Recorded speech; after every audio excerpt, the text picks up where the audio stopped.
As a beginner woodworker, it can be confusing and sometimes a little scary on figuring out which router to use and how to use them properly. In this video, we're going to go over everything you need to know about routers for a beginner woodworker. Let's go. Routers are some of the most versatile tools in a wood shop. It's probably one of my most used tools in the shop. I use one of these several times a week for various tasks. You can cut grooves in wood very easily and very accurately with a router like you see here, whether that be a straight groove or a dovetail groove for different purposes. And you can do what is the most common use for most routers, or edge profiles. In other words, dressing up the edge of your woodworking project so that it looks more professional. There's some dangers involved in using a router. We're going to cover that so you feel more comfortable and safer while you do it.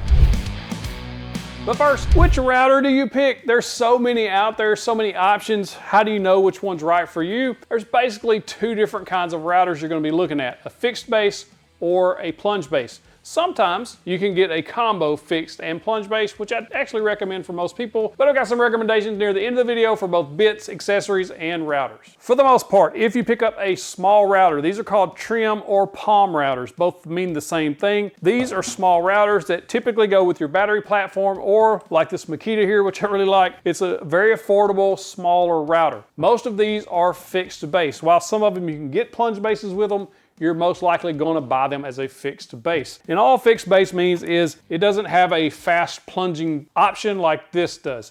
In other words, you set it and forget it and just use it like that. Now, a plunge base can be useful for various tasks. If you're just wanting to make several shallow passes at different depths, you can set this up to do that. The way a plunge base router works, it has this depth stop that is completely adjustable. If this is the highest setting we're going to go, we're going to back this off and we want to turn this little dial to the highest setting. From there, we're going to lock this little pin on the side end, and then that's going to give us our highest setting. This is as high as we can go. So now every time we turn this dial, that gives us a 1/4 inch drop. And there's a positive stop there too. That allows me to plunge 1/4 inch. I can turn it again, I can plunge another 1/4.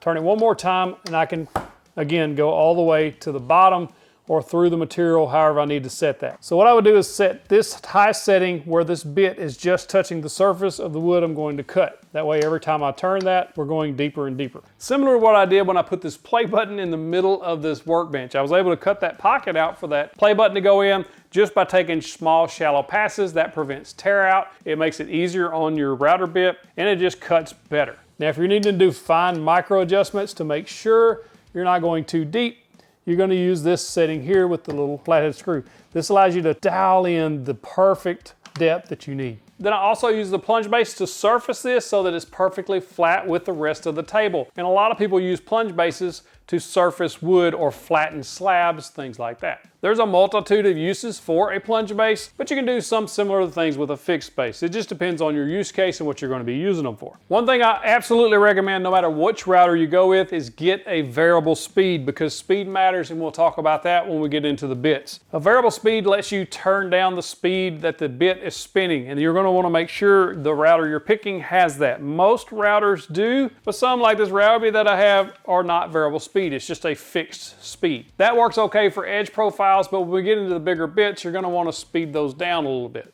Nearly all of these routers have the option for an edge guide. Some of them come with edge guides. Edge guides are probably one of the more useful tools that you can add to the router. I would highly recommend, if you have the budget and it doesn't come with the router already, go ahead and add that to your cart. You'll use it all the time. That's going to help you create grooves and things that are offset from the edge, and it's going to keep you parallel to that edge.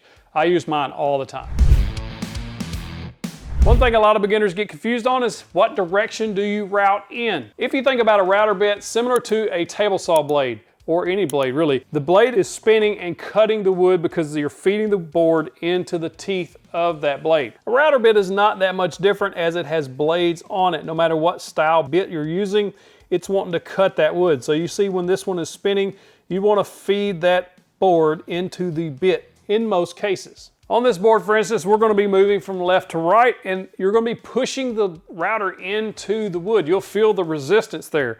It's wanting to go back the opposite direction because it's spinning that way. It's like a tire on your car pushing your car down the road. This is very similar to that. It's wanting to push the router back to the left in this instant. You're just going to put a little force into it, hold it nice and snug, and you're going to get a nice clean cut in most cases. And I say in most cases because if the bit is chopping away at the wood, and you see that wood grain right there leading out to the edge. Sometimes that bit will hang in that wood grain and tear that wood or split the wood, especially like this. It'll likely split that from there all the way to the end. And the way you would prevent that is go the opposite direction I just told you not to go. It's called a climb cut. You're going to give up a little bit of control because it's wanting to go that way, but you can certainly control it on edge profiles, chamfers, roundovers, things like that. So you'll just go with that edge. That'll prevent that tear out from happening. So when you're routing trays, boxes, cutting boards, anything like that, you're going around the outside. You're going counterclockwise around that piece on the outside. Now when you transition to the inside and you want to put a round over there, you're going the opposite direction because that bit is contacting the wood at the opposite side. Then you would just go in a clockwise direction. That's still the push cut, as they call it, and not the climb cut, which it's wanting to go. Inside clockwise, outside counterclockwise. Basically what you need to remember.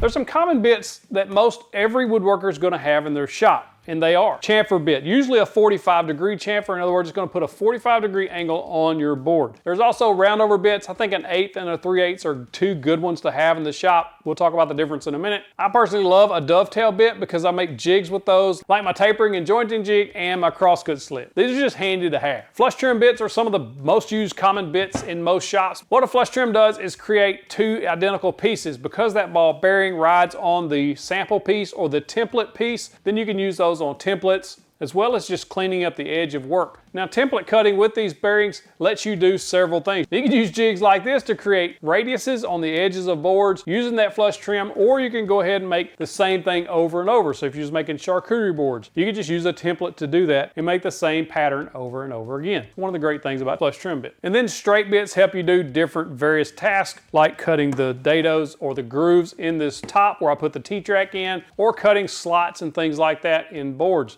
Straight bits are awesome for that. Most all of your routers are going to have some type of adjustment. This is a fixed base router, and the way it adjusts the height is this ring twist up and down, and it allows you to kind of micro adjust that. Different routers are going to work different ways. Like this Milwaukee, it has this little thumb knob that is gear driven, and it allows it to raise and lower the bit. When you're setting up your edge profile bits, like your roundovers and your chamfers, the way I like to set mine up is, you see how the bit is sticking all the way past this base. Then I just use this ring or the dial just to dial that up until you no longer see the flat edge of that bit right there. Once that's past the base, you can lock that in and make your cut. It should come out nice and clean. I always recommend using, especially if you're a beginner, just use a scrap piece to make sure that's going to come out correctly. What happens if it's not set correctly, if it's, in other words, sticking past the base too much, you're going to wind up getting that nice little flat edge there, and it's not going to look that great, unless that's the look you're going for. If you wanted a nice, clean look, like this chamfer bit is set correctly here on the right, it's incorrect on the left. You can see that ledge. This is a nice, smooth edge. Same thing's going to happen with a roundover bit. It's going to create that ledge. Sometimes you want that look depending on what you're doing, but for the most part you don't. Now the difference between an 1/8 and a 3/8 inch roundover is subtle, but it is useful in certain situations. Like this guitar tray we make here at 731. This bottom edge is a 3/8 inch roundover. This top edge is a 3/8 inch roundover. However, the inside edge is a 1/8 inch roundover. It may be hard to see on video. It is subtle, but there is a difference there. 3/8 is just a little bit more of a roundover radius than an 1/8, but it is useful for in various applications, depending on how much roundover you want. Hey, it's Future Outlaw. Past Outlaw was wrong, and I'm here to correct him. I told you that this was a 3/8 and this was an 1/8 inch roundover. That is incorrect, and I'm here to fix myself. What these are 1/8 and 1/16 inch bits. You can see the kind of a minor difference there, and this is a 1/8 and a 1/16 inch roundover. A 3/8 inch roundover is much more significant than the 1/8, as you can see here. Back to Past Outlaw. Now when installing your router bit, what I like to do is leave about a 1/4 inch or maybe 1/4 to a 1/2 inch sticking out of the router itself. And then when you tighten that down, some of these routers have a push button that locks this in place. Then you can take the wrench and loosen and tighten that nut. Some routers use 2 wrenches, one to hold this spinny thing from moving and another to loosen and tighten the nut. Router bits usually come in 2 different sizes, 1/4 inch and 1/2 inch shank. Now it depends on which router you have as to which one of these options you will pick. Now if you have a 1/2 inch, I recommend getting 1/2 inch bits anytime you can, but a lot of these trim routers only accept 1/4 inch and not half. However, similar to this DeWalt, it has both a 1/2 and a 1/4 inch collet is what they call where it accepts the bit is the collet. They have both 1/2 and 1/4 inch, so you can use either. Now when selecting router bits to your shop, it depends on the budget you have. My personal favorite is Whiteside. I buy those bits myself and use them all the time. They last a long time, they're well made with high quality materials. This is a nice set for about $100 and these last a very long time. I use them all the time. That is a very good beginner set for most people.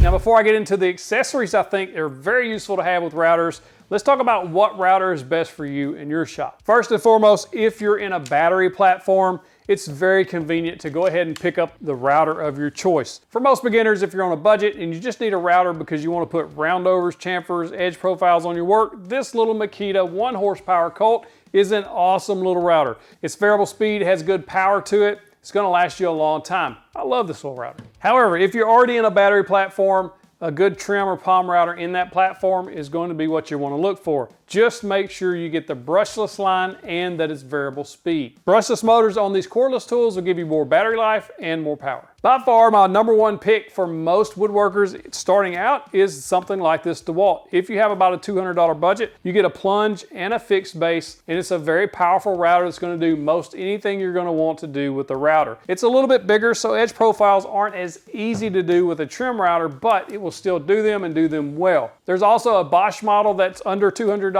for the most part that has both the plunge and the fixed. I use it in my router table. It's about the same horsepower. I think these are both 2 1/4 horsepower. They're both excellent routers and will last you for years to come. Either one of those, depending on your color choice or brand choice, would work great for you. I'll link to both of those in the description and the pinned comment so you can find them easier. Now, why would you want a router table in your shop? Well, a router table opens up a whole new world of things you can do with the router.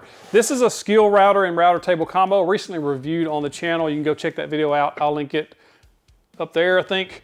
You can go check that out after this video. This is a really nice router table for beginners, about $200 or under, depending on the sale. A few things a router table allows you to do. #1, small parts like these boxes, trays, things like that are much easier to put that edge profile on there because you got that flat surface to work on. You're going to get a nice consistent round over or edge profile on cutting boards, any kind of boards or anything you're making like that, picture frames, stuff like that. It's a really nice way to do that. You can also set up stop blocks for different things, like making grooves or slots in wood like you see here. It's just a really nice way to do things. Or you can just cut 90-degree grooves across boards using a little push stick or a miter gauge or anything like that. Also, cutting out templates and things are much easier on the router table. You also get better dust collection on the router table versus what you get on a handheld router. All in all, if you have the budget for a nice router table and router combo, these are nice to have.